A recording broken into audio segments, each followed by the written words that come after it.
go ahead and get started. Hello, everyone, and welcome to our session today. It's brought to you by Women in Tech here at the University of Kentucky, where our mission is to advance and support women in technology. We're really glad to have all of you join us today. We have a great session planned with 4 accomplished panelists that we're going to share their diverse and inspiring stories into their tech careers. But we hope that today's session will highlight how anyone can find their way into tech, even if you might not fit the typical tech stereotype. For those that aren't aware, March is actually Women's History Month, and the reality is that the gender gap in the tech industry is still large. Last year, Forbes reported that only 25% of the tech workforce were women, and only 11% of executive roles in tech were held by women. So we think this topic is more relevant now than ever, and that women are just not entering the tech workforce at the rate that men are. So we hope today will inspire you to maybe find your own unconventional path or mentor somebody else to find their own unconventional path into a career in tech. Before I get started, I am going to briefly introduce our 4 panelists, and then we have some questions prepared for them today. So we have with us Patsy Carruthers, Senior Director from UK Online here at the University of Kentucky. We have Lisa McFall, who I will call Lisa M., who is the Director of Digital Initiatives, Scholarship, and Collaboration at Hamilton College in New York. We have Lisa Stoner, who will be Lisa S., and Lisa is with us, right? I think I saw her earlier. Okay. Yeah. Lisa, who is the Vice President of Pinterest Support Operations and Chairwoman for the Board of Perch Enterprises. And then we also have Charlene Toney, who is a business analyst at Indiana University. And I'll introduce myself as well. My name is Marcy Adams. I work for Information Technology Services here at the University of Kentucky. So I have some questions prepared for our panelists today, but I did want to let you all know we're going to try to leave some time at the end if we have it to answer any questions you have. So if you have them at any point in time, feel free to put them in the chat and we will address those if we have time. Also, we have a video that we would like to show at the very end of our session, so we hope you stick around with us and we will show that at the end. So with that, I will get started. So first question I have for my panelist is to briefly explain kind of your unconventional journey into the career that you are now. And maybe Patsy, you want to get started? Sure, I can do that. Mine is certainly unconventional. So I started in communications and education. So I have an undergrad degree in journalism and English. I worked for a newspaper. I worked for a publishing company. And then I spent some time teaching high school English and journalism for a while. And in those areas, I was always the person who could just easily use different types of technology. So I became the go-to person to, ask Patsy, she knows which button to push. So then I moved into a position that really kind of changed my trajectory. I went into a position at a public television station. And that's when I started working on instructional media for K-12 classrooms and also delivering workshops for this new thing that teachers were beginning to use called the internet, which students seemed to know more about than the teachers did at that point. And it was from there, after about 10 years, I moved to the University of Kentucky, where I support higher education faculty. At that time, I was specifically helping them learn to use different types of technology that supports distance learning and online teaching. So it was kind of a winding path, but also to me, it seems like a very natural progression. And here at UK, that first unit underwent some changes. And from there, my team was absorbed into central IT. And we supported academic technology. And since then, we've split back out. But along the way, we've learned so much from and about our colleagues in IT areas. And it's been a lot of fun. So that's me. Thanks, Patsy. Charlene, would you like to go next? Sure. My path was also a little bit this way and that. So my undergraduate is actually in speech communication and theater secondary education. I didn't teach. I went on and then did a master's in macro social work. So nonprofit management, community development, and social action. I worked in nonprofit management for a couple of years, but found I really missed having client contact. So I ended up taking a position at Indiana University as an academic advisor. And I was in advising for 8 years, 6 years with exploratory students, undergrads, and 2 years with business students. And I did not have any plan to move into IT. I was not looking to move into IT. My supervisor at the time came to me and said that somebody had reached out from our technology services. She thought maybe I was getting a little bit bored and maybe I should consider this business analyst position, which I applied for. They were looking for a subject matter expert in academic advising. They said, we'll teach you any of the technology you need to know, but we can't teach the actual experience of what it means to be an advisor and to use the technology. So I took that position in 2013, and I have been there ever since. I work on a cross-functional development team. We work on academic advising and student success technology. I write kind of all of our specs for development, and I do all of our testing. I make sure our security is taken care of. And actually, 18 months ago, I started on an MS in cybersecurity risk management. So I'm 3 classes away from finishing that. So I hope to kind of move into privacy within higher ed. Looks like you do a great job of not staying bored. No, exactly. Yes. All right. How about Lisa M? Would you like to go next? Sure. I knew at an early age that I wanted to get into a career to help people. And that actually spawned from working with the public library as a high schooler. But where I was venturing was music education to start with. And so I actually did my undergraduate degree in music education with an American Studies minor. And while working in the library there, I realized, I could be a librarian and help people here as a music librarian. So that brought me to the University of Pittsburgh, where I did both an MLIS and an MA in ethnomusicology. And then after working at the University of Pittsburgh Music Library for a couple of years in a staff position, life circumstances led me to move up to Central New York, where I was fortunate to get a general cataloger position at Hamilton College, which is a small liberal arts college. And then my career kind of evolved in directions I had not planned on. So I moved into kind of supervising some of our digital collections, which then increased my experience and exposure to IT. So I was supervising a systems librarian, supervising a web developer, and kind of continued to evolve some of those technical skills and realized that that core value of wanting to help people was a great way to kind of serve as a translator between people who were not in IT and those in IT to be able to kind of facilitate some of those relationships. So over my 15 years at Hamilton, I've had the good fortune to kind of move through my career, moving more and more into the IT focus. In my current role, I wind up kind of it's a couple different areas. I supervise our digital scholarship team, and so they are working directly with faculty to support their digital research methodologies. And then currently, I also serve as an IT project manager, so helping to facilitate some of our IT projects as they're moving through and across the various teams within our merged library and IT organization. And then I also work on helping to support rapid prototyping of new projects and ideas that are both within LITS and beyond across the campus. So it's really been kind of an evolution over time as I've been kind of exploring what IT means for me.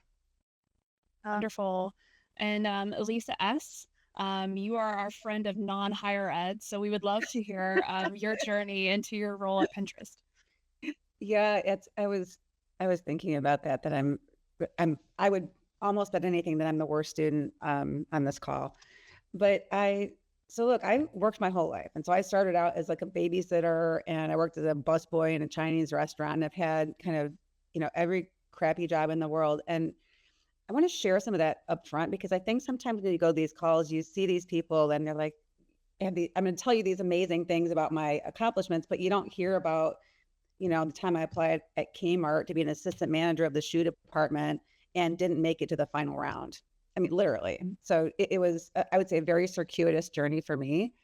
But I worked in restaurants primarily, and so always in the service industry, similar to my peers on this panel. My original college degree was in English. I went to Iowa. I wanted to be a writer. They got a sort of a storied writing program. And then I got married young to a man in the Marine Corps, and I started working for AT&T in the customer service department.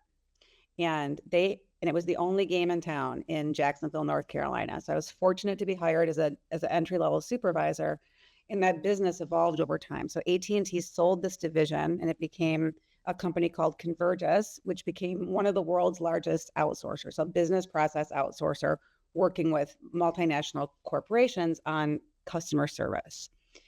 And I spent 20 years in one company, which is like anomalous today. But during that time, I volunteered for and tried to seek out every new and different opportunity that I could. So I did every function you could do in that kind of an environment and worked with multiple kinds of clients. And that led me to experiences like working on healthcare during the launch of Obamacare, so a time of great change in the industry. It led me to launching the very first India operations for our company. So when customer service was new in India. I moved to Atlanta for the launch of the original iPhone, and that was a project called Project Acme. So that was one of my clients at the time. It was top secret. And I worked in an office by myself with one other person that was about the size of a football field working on this top secret project. And that was pivotal for me because number one, I don't need to explain to you how the iPhone changed society. So I knew at the time that it was a cool project and that it was, interesting and different, but I didn't have a vision for how that would fundamentally change how people worked and lived. And it was exciting to me. So I stayed at Convergys and did different jobs, but over that time, I became more and more sort of entranced with tech. I took a sabbatical for a year, I took a year of retirement before I was retirement age and spent time with my son. And I targeted working at a company called Uber as that year expired. And so I sent a cold call email to this man, like on Christmas Eve. I was watching, The Grinch Who Stole Christmas, and said, I'd really like to work for Uber. I think it's cool. Unlike the iPhone, I could see how Uber could change the way that we moved and lived and the applicability of that to other things. Through that one email, I then had 14 interviews over the course of 2 weeks and started a job as the head of global support operations and co-chairperson of Women at Uber in the post-Susan Fowler pre-IPO era of Uber. And so I stayed at Uber for nearly 5 years, from pre-IPO to post-IPO during a time of tremendous change from founder-led to Dara leading it, who's the CEO today. I promised myself that I wouldn't stay too long at one job ever again. So I felt like I'd stayed, 20 years is a long time.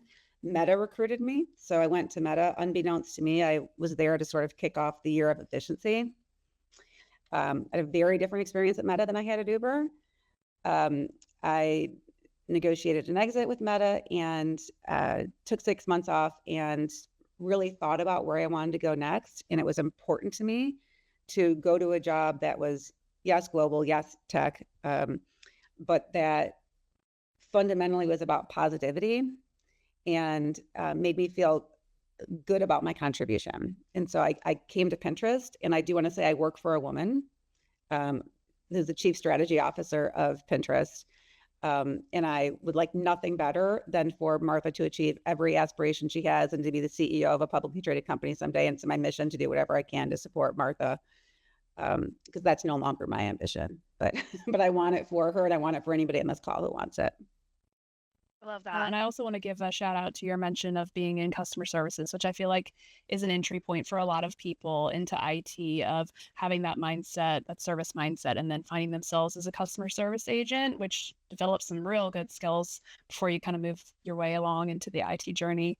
Which kind of brings me to my next question for our panelist is, how have you felt like your unconventional path has really benefited your career? What unconventional experiences have you brought to the table in your current role? I mean, I can jump in first here. I think coming with an arts and humanities background really has me grounded in kind of a people first mentality. And yes, there's the technology development, but it's the people who are using the technology aspect that really interests me, and that I really want to try to connect people with the technology that makes their lives easier, or that helps to facilitate their research project in ways that they hadn't really considered being able to do before kind of that tech has come into their lives. I also think that coming from a degree in education and teaching really gives me a different perspective as well, because I'm used to scaffolding information and understanding that people are coming to technology with different lenses, different views, different experiences that then kind of colors how they're kind of entering that sphere. Yeah, I'll add to that the teaching background, and I have a master's in education as well. It's just been extremely helpful in my career, and really no matter where I was, because I have the communications background as well, which is very useful. But in education, where you're learning, how to teach somebody else, how to learn something, and it is. It is really translatable to everything I've ever done, and I would just give a shout out to those professors of education who are bringing us all those skills that you use elsewhere besides in the classroom. Because I'll leave it on this, is that just because you know how to do something doesn't necessarily mean you know how to teach someone else how to do it, and that has been extremely helpful in my helping other people learn how to do certain things within technology, whether it's professional or in consumer technology, just personally. I can jump in. For me, it's 100% been my communication skills. Really, not even communication, but more translation. I should also mention I taught for 14 years in the School of Social Work here at IU. So I was a user of basically all of our student success technology as a user, in addition to then coming over and being an analyst. So the developers have taught me so well and can explain things to me in a way that I understand enough to then translate it into what's going to make sense to our end users now. Because a lot of them are nervous when there's new technology coming out. They're not sure if it's going to be a good thing or a bad thing. They have lots of questions. And there has to be somebody who can take all of the technical stuff and boil it down to what is it going to mean for the user. And I kind of call that my superpower, is that ability to translate. Yeah, I think all of those answers resonate with me too. I would say for me, so I work in for-profit business, right? So we want customers to join and to be paying customers, or to be daily, weekly, monthly active users. So having a customer first mindset is critical. And I can give like an example. So we have builders like to build, engineers, pardon this language, but the term like in the tech industry, like build cool is what like most engineers say. And they want to like build fun things. Great. But every product that people want to build is not one that customers want to use. And so being someone who's the bridge between a fun thing to build and something desirable for the user is really important. And I would say number one, and then number two, to have an experience of having traveled to many, many countries in the world and understanding that matters. So being a woman is helpful. So as an example, at one point, Uber was looking at a product to build, and engineers were saying the most efficient way to build these small bus routes in Egypt was to have a dynamic route that took into account, traffic and various things. And so it wasn't the same route every single day. One day you might take a back alley, one day you might take, a straight route. And so is that cool? Is it optimized? Yeah, it's totally cool. It's totally optimized. Nobody would ever take a bus that they didn't know to have a predictable route. Particularly women, particularly in Egypt, because it is really unsafe. You can't go down a side back alley. But the engineers sitting in San Francisco were just focused on what's a fun thing to build, was it mathematically optimized? And so being that bridge, just say, please don't spend 10,000 more hours building something that nobody wants, matters. And so real world experience and being practical is important in the private sector. Absolutely. So I'll flip that a little bit. Would love for you all to talk about any skepticism that you may have encountered, or maybe any training gaps that you may have hit in your career because you took this unconventional path, and how did you address those? So one of the things I've found that I've needed to be comfortable with is being the only female in the room. One of the projects that I'm currently working on is helping to oversee the programming and the technology that's going into a new building on campus called the Innovation Center. And in those meetings that include architects and AV consultants and lit staff, I am frequently the only female in a room of 12 plus individuals. And so making sure that I can kind of have my voice heard, show that I know information and have things to contribute, I think is really kind of a skill that I've had to develop and really, it's coming from a non-traditional background, but it's also coming as someone who identifies as female. And sometimes it can feel like, I have to kind of prove myself in multiple ways because I don't have a coding background. I'm not a programmer by nature, but I do have skills and things to offer. So I think that kind of finding ways to have my own level of comfort with who I am and speaking to that is really a valuable skill that I've had to help combat some of that skepticism. I think Lisa's answer is really good. I mean, I identify with some of that myself. And I would add that also something that I found that was helpful that I kind of had to think about as I went along is just being open to constructive criticism as well. So it's, that's kind of hard to do also when you feel like you are like the only, if you are the only woman in the room and you want to bring your A game or however you look at that. But at the same time, coming into technology, I really did not have experience of many of the people who were sitting in the room with me. So I wasn't going to take their smack talk if they had it. But unfortunately, I didn't get a lot of that at UK, to my face anyway. But I think they were all extremely helpful in just being open when I said, hey, I really don't know much about this. Can you help me work through this? And being able to hear what they said would be a better way to approach really helped me, but also helped open up some relationships as well. To really kind of fine line to walk, that you got to find the right balance for the place where you are at the moment. So you have to be listening to see how that works in your current situation. Excuse me, in your current situation. Okay, I'll move on because I know you all mentioned a couple things earlier. Skills that are absolutely transferable to any kind of career, especially in tech. Now, I know you all mentioned earlier some things like being good communicators, being able to translate. I'm curious, what do you all feel like are skills that you've especially leaned on to? Maybe it is when you've had that skepticism or something like that of skills that are easily transferable into the tech world. Yeah, I can start. So I've led very large organizations. So being a talented people leader is important. Almost nothing important in business gets accomplished without the efforts of multiple people. There's very little like heroes of like single Superman, Superwoman type things.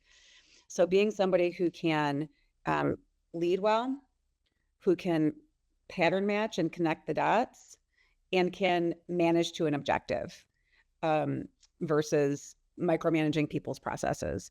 So like in my world, we have very clear numeric objectives to achieve, whether they are users, whether it's a P&L, whether it's, whether they are satisfaction goals. And so being able to manage an objective and to rally the troops and be an inspiring people leader is crucially important. I would say like, especially today, there's a lot of negativity. There's a lot of cynicism around business. The generation of workers today are looking for encouragement, are looking for connection. There's a fundamental loneliness about people today. And so being inspiring and having lifelong relationships matters. And if you can combine that with achieving business objectives, it's invaluable. I'll ask because Wendy also had a really great question. I think kind of goes with it. I mean, alongside that, do you feel like those soft skills are continually being valued at the same rate that some of the technical skills are? I mean, yes, because they translate in my world, they translate into loyalty, they translate into employee retention, they translate into followership. So as an example, when I went to Uber, I had 16 people on my team. And when I left, I had 650. And so I had to pull talent and assemble a really talented global team And many of those people were trusted former clients, trusted former colleagues, trusted former employees I met other places. And, I remember in one case, I had a woman, it literally gave me goosebumps just to tell you that right now, because I'm so moved by it. She quit her job during the interview before we even gave her a salary offer, because she said, if you tell me this is a good thing for me to do, I trust you, I'm coming. I want to work with you again. And so if you can be that kind of a leader for people, it's personally very gratifying, and it just creates great results for business. Charlene, go ahead. I think I cut you off a little bit there. No, you're fine. I don't know how many people on the call are familiar with the Agile methodology of development, but I work on an Agile team. And so while we have, goals that are set by our stakeholders, we as a team, the way that our project process works is it's very flat. Like when we all come to the table, there really isn't somebody, we have a product owner, but she's just there to communicate to us what the goals of our stakeholders are. And then it's a matter of myself and our other analysts bringing, what we have in our mind, our UX and UI designers, our developers. And once we kind of come to consensus on how we're going to approach something, we're all doing our thing. And we all work together, but independently. The process stalls if somebody isn't doing what they need to do, because there's somebody coming up behind you who's going to take that next, who's going to pick up the football and keep going. I work on a fully remote team. There are 7 of us. But we're in contact constantly, but we function a little bit differently because we're specifically a development of applications and supporting applications that exist. So I just kind of wanted to throw that out there. The one thing I will say for anybody who knows a lot about Agile, we are not completely Agile. People don't like when I say that, but you can't be Agile if you're in a hierarchical, system. And the reality is in higher education, there is a hierarchy. It is not a flat system. So we borrow from Agile and we follow what we're able to follow from Agile.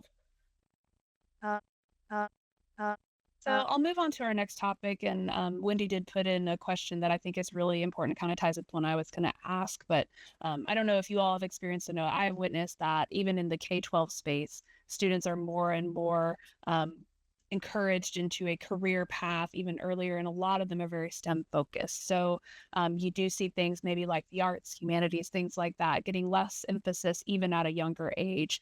So maybe are we entering a place where that unconventional path becomes harder? And if it is, then what would you all recommend as a good first step for somebody to kind of start that nonlinear or unconventional path into an IT career?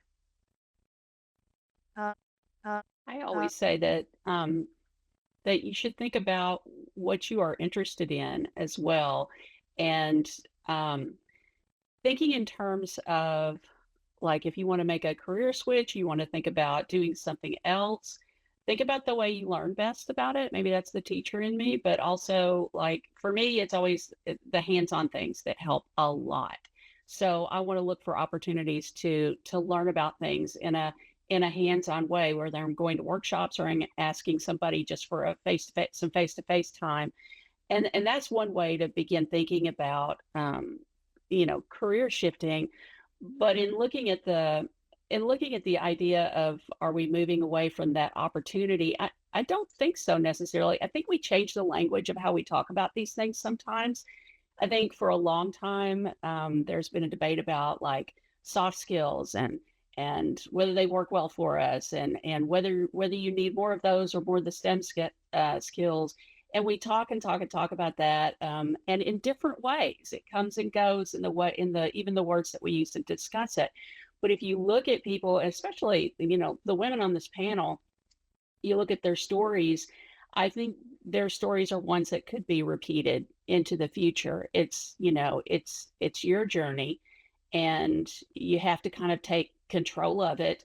Sometimes it's about being in the right place at the right time, but sometimes it's also about, well, what am I interested in? Let me dig into this. And then you may find yourself in a place where you're like, well, yes, I am using those soft skills I never thought about, calling them soft skills, for example, but it is learning those soft skills that that help me advance and move on to something else. So that's kind of a windy answer, but that's, I think it's a very interesting question, and one we grapple with. Yeah, I sort of have two reactions to it. One is, Uh, so number one, like if you slot into a career early in your life, that's great. But the things that I do today weren't invented when I started my education. So on some level, it's sort of ridiculous to plot what your career will be, because whatever you'll be doing 10 years from now, you, I would venture to say at least half of you can't contemplate it because you don't know it's still floating out in the future. The second reaction would be, so much joy in my life comes from the fine arts and reading and music and art. And I would be sad if we just created a pipeline of people that knew only math and knew only science. I view those things as being very interrelated. Like, that being said, certainly it is good for people throughout their education to be well-rounded. And if you're an art history major, I would suggest that there'd be no harm in learning some coding. There would be no harm in making sure that you have a business background as well, that there's an element to being well-rounded that will pay off in the future. But to me, it's a little bit ridiculous to say that we're going to plot people's careers for them because, you know, I remember starting. Inflection point of change. Lots of change right now. I remember starting college, and I met with this professor who handed me this piece of paper and said, "You'll know what to do with this when you get to campus." And it was an email address, and I didn't know what email was. I didn't know anything about the internet or surfing the internet, I mean, I watched Star Trek: The Next Generation when I was in high school, and I saw them on those flat things with their little pens, thinking this is all science fiction. But kind of speaking to what Lisa was saying, when I was an advisor and I had the freshmen who would come in panicked because they felt like they needed to figure out what they wanted to do for the rest of their life right now, or they would never succeed, I used to tell them, follow what you enjoy, follow what you want to explore. If you do what you love, you'll end up where you're supposed to be. And you don't know where that is. But following a path because people say, well, you're going to be, you should go into business. Business is the broadest thing you can do. So that's what you should go into. That's not necessarily the right path for everyone, even though they may end up working in business down the line. So I just always encourage anyone I talk to do what you love now, because that's what's going to allow you to be where you need to be in the future. And just to add one other little thing to that, I completely agree with what the other panelists have said. The other thing I was encouraged early on that I appreciated was the phrase, your ability zone is greater than your comfort zone. So even though you might start out in a specific area, like you have other abilities, you have more that you can do. And so to kind of think more broadly about how what you're doing might diverge a little bit from the path that you thought you would be on or that you had set out for, it doesn't mean that you don't still have abilities in those areas and just new and exciting spaces to grow into. Can I just say, when I graduated from college, I wanted to be a publishing company copy editor. And I thought, this is what I want to do. I love words. I am a word nerd. This is my life. And then I got to do that fairly early on. And I was like, oh, is this all there is? So, lots of places you can go. And I do think for many women, especially thinking about entering the tech field, you think, oh, I haven't done this certain courses or I don't have this certain skill. So like that door's not open for me. But I do think especially at the rapid rate that technology changes, kind of to Lisa's point, it's like to already have your career mapped out, you don't even know what the future tech is going to be yet. So to lean on those basic foundational skills, I think is how most of us find success in a career, especially in tech that changes so rapidly. All right, so I'm going to shift a little bit because I'm willing to bet that of our panelists, at some point in your career, you had a mentor or somebody that helped you, on your path into where you are now. And so I'm curious if any of you would be willing to share kind of about a mentor or a support system that you had that kind of, boosted you into this career shift that you made. I guess I can start. I'm going to talk a little bit for me. I'm a career shifter, as I like to call it. When I finished this MS in cybersecurity risk management, I'll be almost 50, which is a little bit daunting. And I'm thankful that I'm at a university that has a Center for Applied Cybersecurity Research and our University Information Security Office and, the Ostrom Workshop and all of these different things.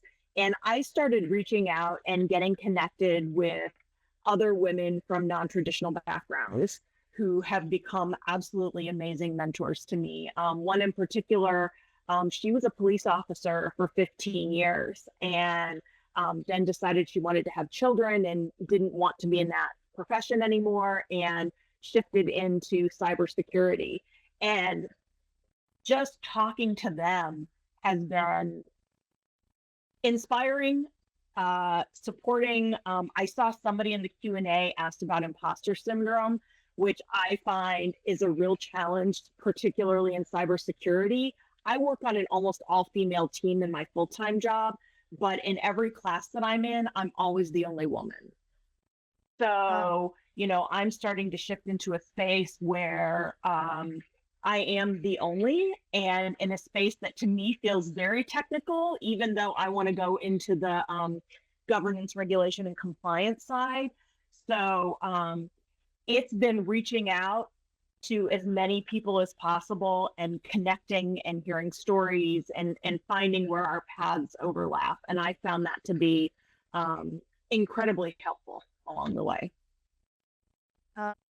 Shout out to people who are mentors or provide mentors, because some of us don't really seek them out. I don't know. It was just not something I ever really had my mind on. So I never really sought out mentors. But when I moved into IT, central IT here at UK, one was provided for me. I wasn't told this is your mentor, but it was more like, this person is going to help you get acclimated to IT. And it was fantastic because I am a woman with many, many, many questions. So, I had all the questions and I could bring them to that person. And it started with her answering my millions of questions.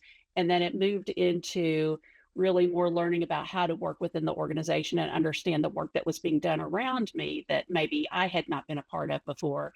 And it eventually developed into how we could work together on many of the initiatives we were working on. So I just want to say, people who provide mentors and people who say, oh, we're bringing this person in and we need to give them somebody to work with.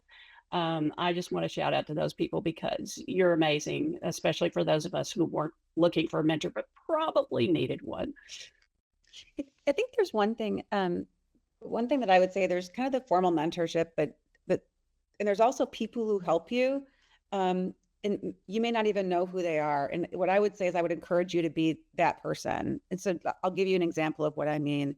So my son is 25 years old. When I was pregnant with him, and my husband, ex-husband, but husband at the time in the Marine Corps, he had to move. And so I went to my job and I said, I'd really like to stay working here, but I can't. We're moving and we don't have an office in New Orleans. And I could do the work at home. I know I could. My job at the time was like implementing work that was going to be placed in India. I could do that work just as effectively from New Orleans as North Carolina.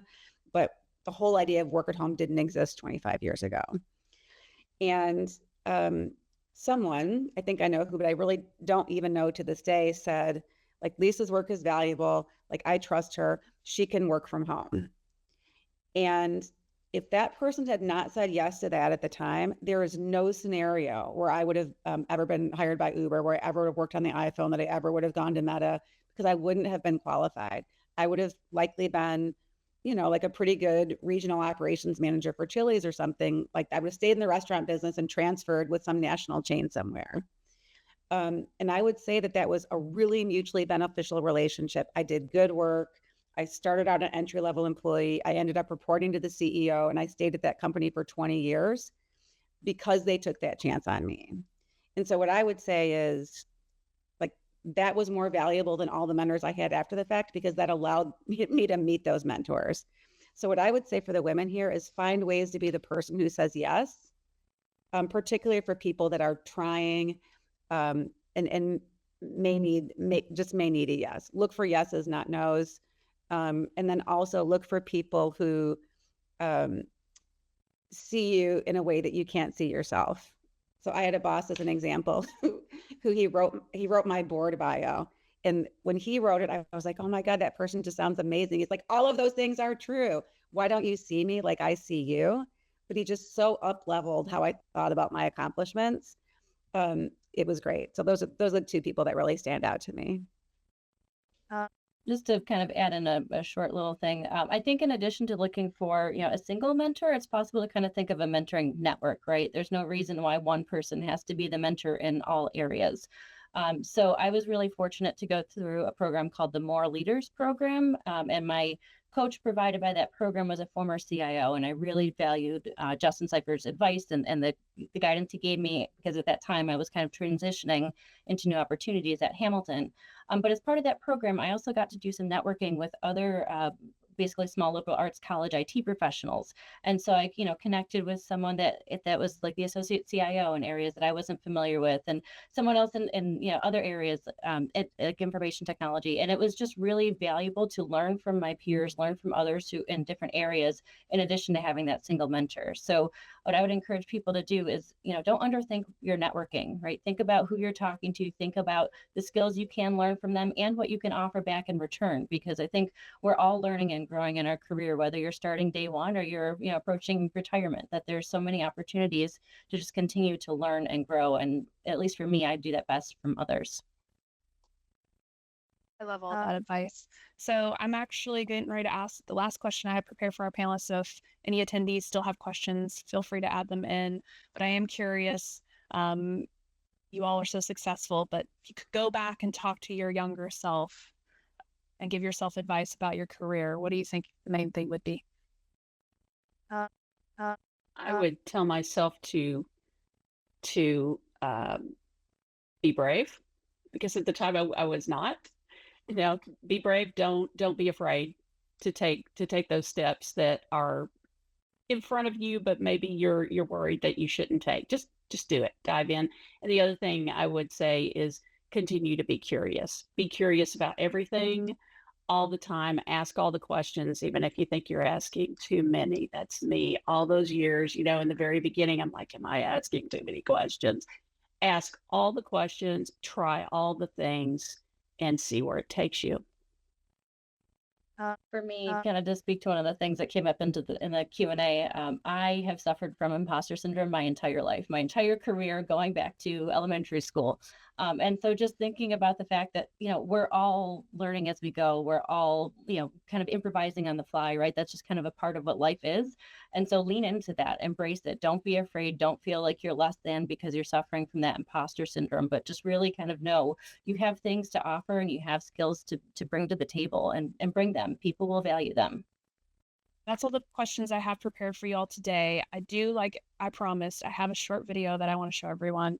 But we did a little backstory on this video. So we were looking for panelists for this session, and I posted a call for panelists on the Women in IT community group of EDUCAUSE. So for those of you that might not be familiar with EDUCAUSE, it's a fantastic organization that is a technology in higher ed.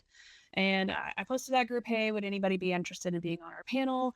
And we were absolutely overwhelmed with the amount of responses in such a good way, but also in a way that I feel like these stories from women are not told enough. And so understood we couldn't have 50 plus panelists on here, but we wanted to do something with these stories. And so we reached back out to many of the women who expressed interest and asked if they would mind recording a short video that we could piece together.